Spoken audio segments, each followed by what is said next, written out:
From the brain to spinal cord. and the peripheral nerve. Welcome to our podcast Neurosurgery on the Move. Bersama saya Dr. Joshua Dan saya Dr. Samuel. Kami berdua akan menemani neurovelas sekalian pada episode kali ini.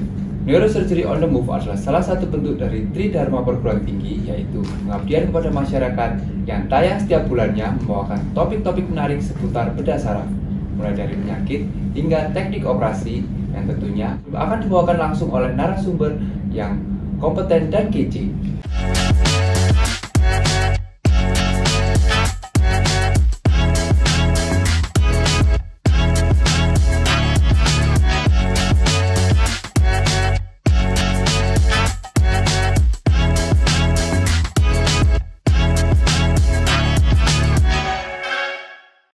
Pada episode kali ini, kita akan membawakan topik mengenai cedera kepala ringan pada anak.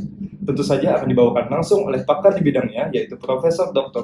Sri Mariawan, spesialis bedah saraf, subspesialis neuropediatri FICS, yang juga merupakan Chief di Klinik dari Program Studi Spesialis Bedah Saraf Fakultas Kedokteran Universitas Udayana. Mari kita sapa dulu narasumber kita. Selamat siang, Prof. Selamat siang, Prof. Selamat siang. Terima kasih sudah mau meluangkan waktunya di NOTM episode kali ini. Bagaimana kabarnya, Prof? Baik-baik, sehat. Ya, Prof, pada topik kali ini kita akan membawakan mengenai cedera kepala ringan pada anak. Sebagai pembuka untuk neurovelas sekalian di rumah, sebenarnya definisi cedera kepala ringan pada anak itu seperti apa, Prof? Mungkin bisa dijelaskan sedikit. Karena hampir setiap orang, kalau anaknya ada masalah, ada yang orang tua itu lebih sakit ya. Saya sengaja akan membicarakan cedera otak pada anak. Pada orang dewasa sudah banyak ada. Cedera otak pada anak juga saya bagi lagi ya. Ada cedera otak pada anak yang ringan, itu yang paling banyak terjadi ya. Yang sering diabaikan, tapi dampaknya yang tidak kita ketahui sangat besar dampaknya. Kalau cedera otak pada anak, di mana otak pada anak itu macam-macam ya pada anak. Itu yang belum tumbuh sempurna, cedera, kerusakannya bisa dibayangkan ya sebenarnya. Tapi orang sering hanya memperhatikan yang cedera otak berat pada anak. Tapi sebenarnya yang paling banyak itu kasusnya yang paling sebenarnya menyebabkan gangguan yang tidak kita sadari pada anak-anak itulah cedera otak ringan pada anak. Nah, Prof sempat mengatakan kalau seringkali orang tua itu tidak aware ketika anaknya cedera kepala ringan. Biasanya kalau cedera kepala berat, orang tua baru mau membawa anaknya untuk berobat. Kira-kira seperti apa sih gejala cedera kepala ringan pada anak, Prof, supaya orang tua di rumah itu bisa lebih paham dan aware jika anaknya terjadi cedera kepala ringan? Ya, ini biasanya yang paling khas pada cedera anak itu, apalagi baru di bawah 2 tahun ya. Cederanya dia tidak bisa mengeluh dan sebagainya, tapi akibatnya luar biasa. Ini yang paling gampang kita nilai adalah ada benturan itu misalnya jatuh dari tempat tidur, kemudian jatuh dari gendongan, jatuh karena menangis dan sebagainya, yang kemudian disertai dengan ya, begitu dia jatuh ada diam sebentar, atau nangis teriak-teriak, atau kejang-kejang, atau muntah ya pada anak-anak. Setelah itu ada juga yang hanya benjol tapi tadinya rewel sekarang kok diam. Itu pada anak-anak hanya bisa nangis dan gelisah dan teriak-teriak, itu aja bisa pada anak ya. Jadi kalau ada kelainan seperti itu, ada kelainan misalnya benturan pada anaknya, dia pasti bingung orang tuanya. Biasanya dia nanya, ada dokter yang dekat sini dan sebagainya. Atau dianggap orang yang tahu, dia nanya, ini anak saya jatuh tadi ini perlu dibawa ke dokter tak? Negara otak tak? Itu yang paling penting ya. Kita bilang bahwa kalau ada masalah cedera di otaknya pada anak itu adalah kalau dia sudah jelas ya, yang berat sudah tidak sadar, sampai tidak sadar tuh. Yang ringan itu biasanya sadar, dia bisa makan, minum, tapi ada mual, dia tidak bisa bilang mual, muntah tiba-tiba, kemudian tambah rewel, itu tambah diem. Itu yang ini ya, kejak tambah diem, tambah rewel, atau misalnya tadinya kok gerakannya aktif, kalau lihat ini kok agak cuek. Nah itu itu harus dicurigai sebagai cedera otak ringan.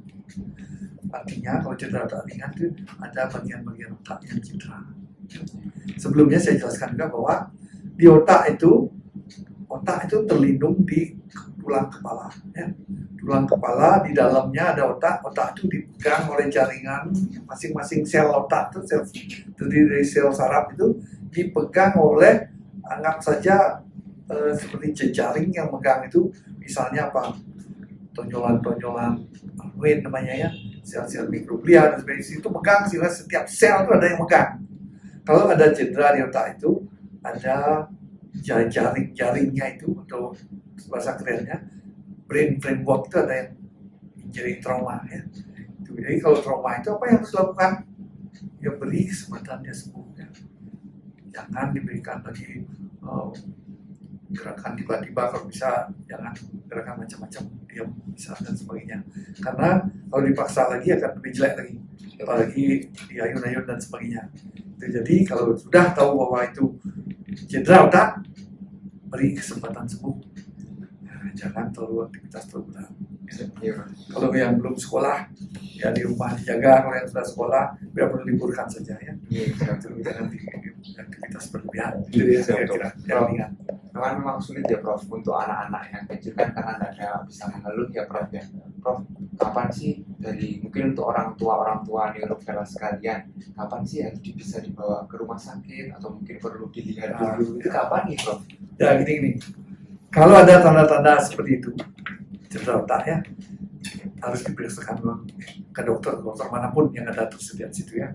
Dokter yang akan meriksa, kalau ubun-ubunnya masih terbuka, dapat diperiksa ubun-ubunnya, matanya juga diperiksa semuanya ya. Masalahnya adalah, yang sering jadi masalah ini yang perlu ya, bahwa hampir setiap orang tua ingin anaknya di CT scan ya. Cedera otak ringan pun di CT scan dan sebagainya.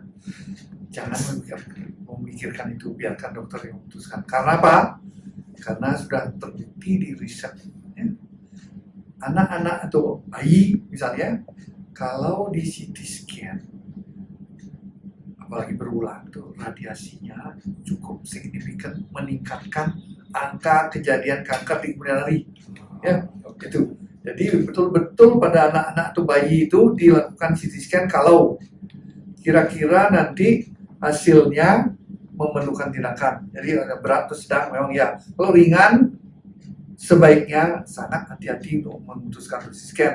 Apalagi orang tuanya mau CT scan biar aman, enggak ya. Pikirkan, CT scan dilakukan pada cedera ringan kalau ya, curiga ada perdarahan di otaknya. Ya. Curiganya apa? Kalau pasien itu kok gejalanya menetap dan memburuk, atau kalau misalnya gejalanya membaik, ya, nangis-nangis kemudian membaik berhilang, kalaupun itu di CT scan ada misalnya ada bintik benar, tidak akan dioperasi ya. Kalau kira-kira memerlukan tindakan operasi, baru dokter akan mikirkan CT scan. Gitu ya. Perhatikan ibu-ibu semua ya, yang punya bayi-bayi, jangan cedera otak ringan pada anak-anak itu jangan terlalu mikirkan CT scan. Bahaya tadi. Biarkan dokter memutuskan perlu CT scan pada. Ya. Baik, Prof. Berarti untuk pemilihan CT scan pada anak itu betul-betul harus selektif ya, betul. Ya. Nah, Prof, kemudian sebenarnya ada perbedaan yang mendasar tidak, Prof? Kenapa cedera kepala pada anak kecil itu berbeda daripada orang dewasa? Apakah secara fisik mereka berbeda, ataukah sebenarnya anak kecil ini hanya sebuah miniatur dari orang dewasa, Prof? Mungkin bisa dijelaskan sedikit, Ya. Prof? Ini ya, bagus sekali ya, ini perlu diketahui Pak. Pada anak kecil, apalagi di bawah 1 tahun, jadi misalnya struktur penunjang, pengikat, pemegang itu semua belum sempurna tubuh. Hal-hal yang merusak itu akan trauma bisa merusak sel-sel otak, sel-sel saraf. Itu di sel-sel itu bisa diganti oleh jaringan ikat dan sebagainya. Sehingga apa? Kalau cedera otak misalnya jelas ada perdarahan misalnya 50 cc jelas ya. Pada anak misalnya cedera yang tidak disadari yang ringan-ringan itu kalau sering terjadi misalnya tidak ada pelindung cedera, ada cedera-cedera otak yang tidak disadari perdarahan dikit-dikit. Kalau dijumlahkan mungkin lebih banyak dari itu cederanya ya. Dan itu menyebabkan tentu saja nanti akan kemampuan tumbuh kembang otaknya itu tidak sempurna, kurang ya. Itu padahal sebenarnya jumlah otak itu kira-kira 200 miliar itu pasti ada kerusakannya. Ya pada bayi sangat rentan untuk rusak dan kita tidak sadari, sehingga disebut cedera otak yang tidak disadari. Ya, itu bisa sering yang paling sering terjadi itu pada bayi-bayi di bawah 1 tahun. Itu yang dikenal dengan nama kerennya second baby syndrome ya.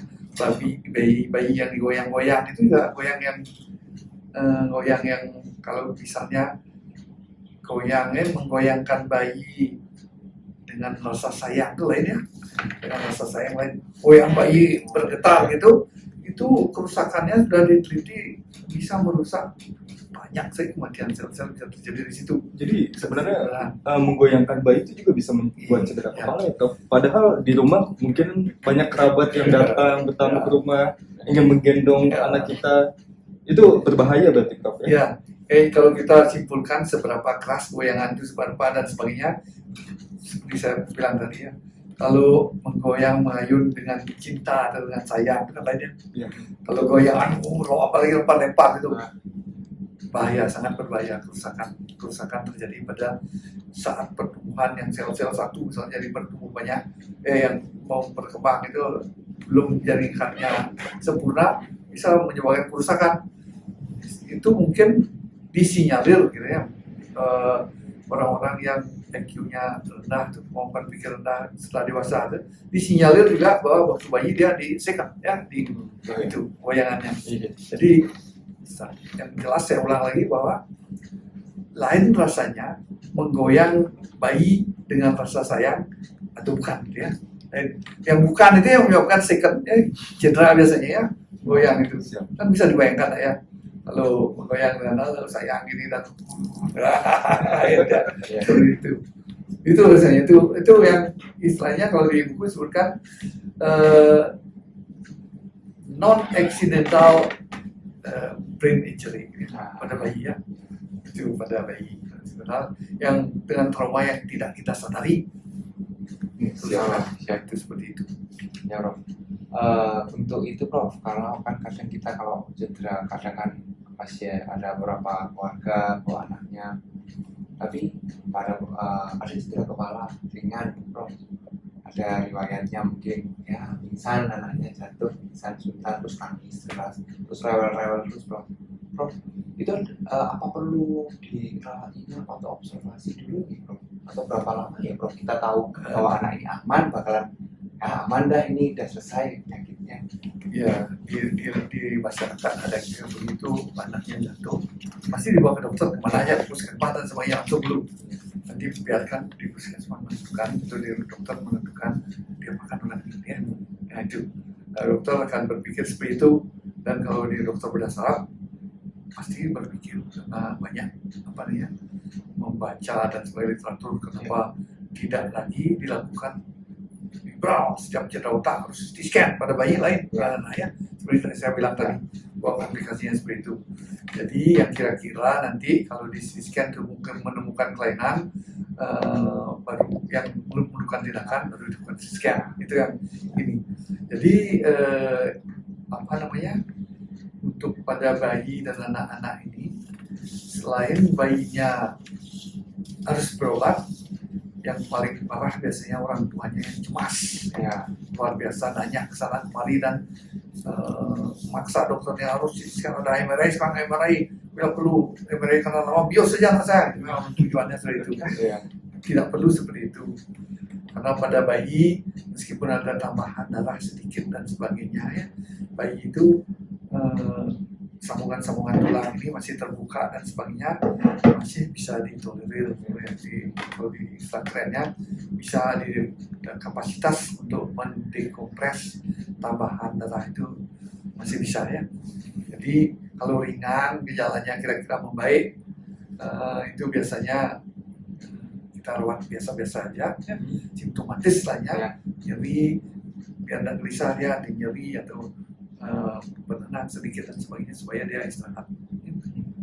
Jadi kalau sedang atau berat itu memang harus bawa ke dokter dan di scan itu harus, karena kemungkinan kelainannya berat dan sebagainya. Dan jangan khawatir kalau dokter itu tidak akan selalu segera ini orang operasi ini enggak, selalu berpikir operasi ini tujuannya apa ya. Kalau misalnya kecil akan gampang diserap atau nanti bisa diatasi karena masih terbuka, itu tidak akan pilihan operasi, pilihan terakhir. Kalau sudah dokter memutuskan, ya biasanya dokter tidak akan langsung operasi, mesti pertimbangan keluarga dan diberikan juga penjelasan apa bahayanya, apa ruginya kalau operasi, apa jeleknya, apa komplikasinya dan sebagainya, apa yang harus dilakukan supaya tidak bertambah berat dan sebagainya, pasti akan dijelaskan seperti itu. Ya. Perlu observasi nggak ya Pak? Perlu kita lihat dulu, nggak mungkin dilihat di kardio, kalau nggak ada apa-apa ya sudah. Nah, itu pasti ya. Ya. Observasi kalau yang sedang dan berat pasti observasi di rumah sakit ya. Ya. Kalau yang ringan itu rumahnya dekat itu observasi suruh orang tuanya. Orang tuanya observasi malah lebih jelas ya. Ya. Dipelototi anaknya tidur, dilihat napasnya dan sebagainya ya. Kalau bisa itu tetap diobservasi. Kalau kelihatannya gejala-gejalanya bertambah berat atau tetap atau bertambah berat, tidak ada perubahan, itu bawa ke rumah sakit. Kalau dia tetap atau membaik, bolehlah santai dulu ya, nanti kontrol 1 minggu dan sebagainya setelah itu. Nah, itu biasanya bahaya pada cedera anak-anak itu adalah kalau kejang.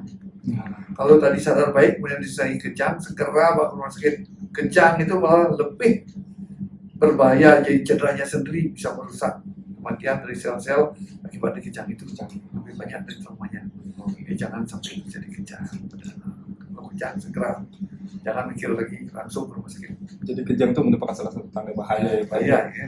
Prof, ini juga kan merupakan satu kasus yang sering kita temukan di IGD nih, Prof. Seorang orang tua membawa anaknya dengan benjolan di kepala, katanya berjatuh. Terus orang tua terus menanyakan apakah benjolan ini katanya isinya darah yang dibawa kulit, apakah perlu dioperasi atau tidak? Iya, memang sering gitu ya. Kalau umur 1 tahun ke atas dengan ada benjolannya. Kalau misalnya lebih rendah dari itu, biasanya tulangnya masih ada tidak benjol ya. Pada 1 tahun ke atas tulang benjol. Benjolan itu adalah perdarahan darah ya, di luar tulang. Ya. Tapi benjolnya kalau lebar, benjolnya itu keras dari benturannya, tergantung kemudian sadar benar. Kalau sadar baik dan ada masalah, kemudian benjolan. Benjolan itu biasanya ya, diserap sendiri, akan diserap ya. Tulang juga pecok sedikit akan diserap ya sendiri ya. Kemudian kalau misalnya tidak diserap itu lama besar ya, sampai 1 minggu kemudian benjolan itu pada saat waktu benjolan kecil itu benjolan kecil jangan sampai besar itu kita kompres dingin ya, dingin supaya tidak melebar, tidak besar. Kalau sudah benjol, kompres dingin dulu, berhenti benerannya. Setelah 6 hari masih juga ada ya, kita biasanya setelah 6 hari kompres air hangat dulu biar gampang dan serap. Patokannya di standarnya adalah kalau setelah 3 minggu masih ada cairan yang darah yang sudah cair di situ, biasanya dilakukan disedot, dan darah itu di luar tulang. Hanya saja kalau perdarahan di situ banyak pada bayi dan anak-anak bisa sampai shock kalau perdarahan di situ ya. Harus hati-hati ya. Terus diobservasi, kontrol ke dokter ya. Itu jadi biasanya disedot setelah 3 minggu. Itu biasanya. Kalau baru kompres gas dulu.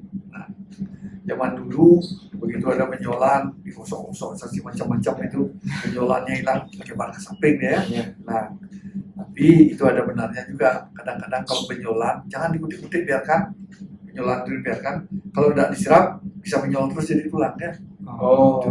Jadi harus ke dokter dulu, kompres dimanapun itu kompres ya. Setelah berhenti berdarahnya tidak benjol, didiamkan dulu. Setelah 6 hari mulai kompres hangat dikit, masih sisa kompres hangat itu biar gampang diserap. Setelah 3 minggu masih ada. Berarti kita masih punya batas waktu sekitar 3 minggu untuk observasi ya, Prof ya. Siap. Benjol itu berarti bukan karena parahnya benturan juga Ya. ya, berhubungan ya Prof ya sama dalam otaknya. Kalau benjolan pertama kecil kemudian melebar di luar pas darah, nah kalau langsung besar benjolannya traumanya besar biasanya. Oh. Setelah dengan kelainan di Ada kelainan, harus diikuti kelainannya ya Prof ya. itu ininya. Jadi harus hati-hati. Jadi kalau misalnya jauh dari rumah sakit dan sebagainya, sadar baik benjolannya kecil, kompres nya dulu kan. Itu kompres yang dikompres terus satu hari di beku. 15 menit gitu ya, 5 menit kalau ingin ya cut dikit ya, bisa berhenti ya. Siap Prof. Prof, saya ingin menanyakan lagi Prof. Kebetulan memang topik kita ini sangat menarik ya mengenai cedera kepala pada anak. Ya, saya ingin kembali lagi mengenai shaken baby syndrome tadi Prof. Kita kan sebagai tenaga kesehatan kan harus aware apakah kira-kira ini memang shaken baby syndrome atau jangan-jangan ini child abuse. Kira-kira apa ada perbedaannya Prof yang bisa kita lihat dari klinisnya pasien? Ya, ini bagus gitu ya. Child abuse itu artinya child abuse second baby syndrome. Kalau second baby syndrome kan tidak disadari kan. Kalau child abuse itu terjadi biasanya jejak-jejak atau trauma juga ada di tempat lain ya. Kalau diperiksa juga di matanya, kadang-kadang mata di retina ya. Kemudian kalau ada CT scan misalnya, ada yang berat ya, ada berat seperti dan sebagainya, macam-macam.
Ya, itu yang paling penting ya.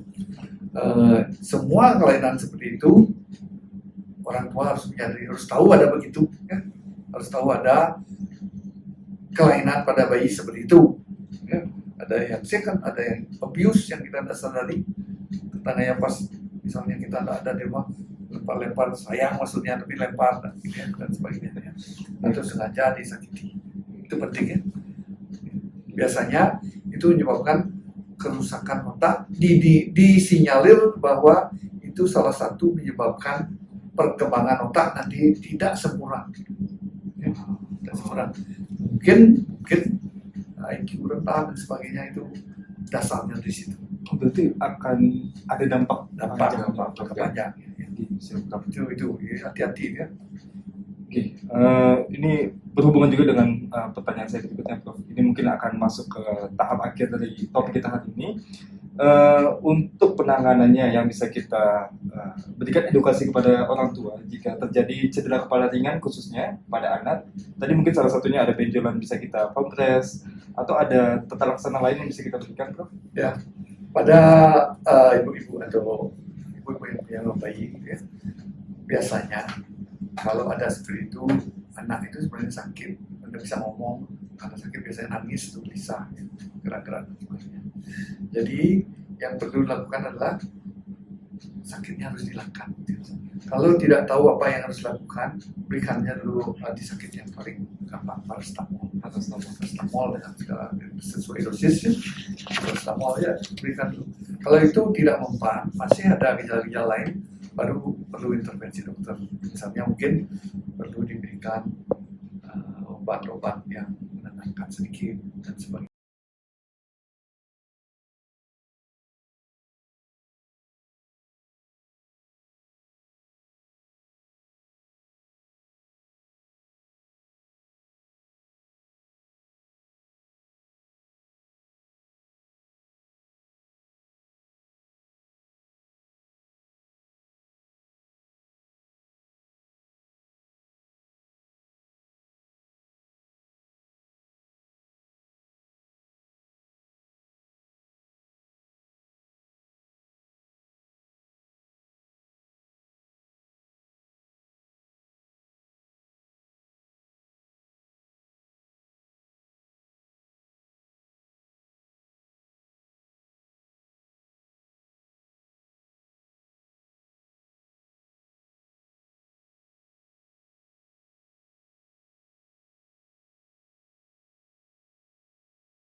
bisa menghubungi kami melalui Instagram neurosurgery.udayana atau bisa melalui YouTube kami dari Bedah Saraf Unut.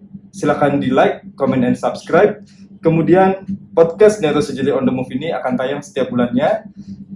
Nantikan episode berikutnya dari Neurosurgery on the Move. Saya Dr. Samuel. Saya Dr. Joshua.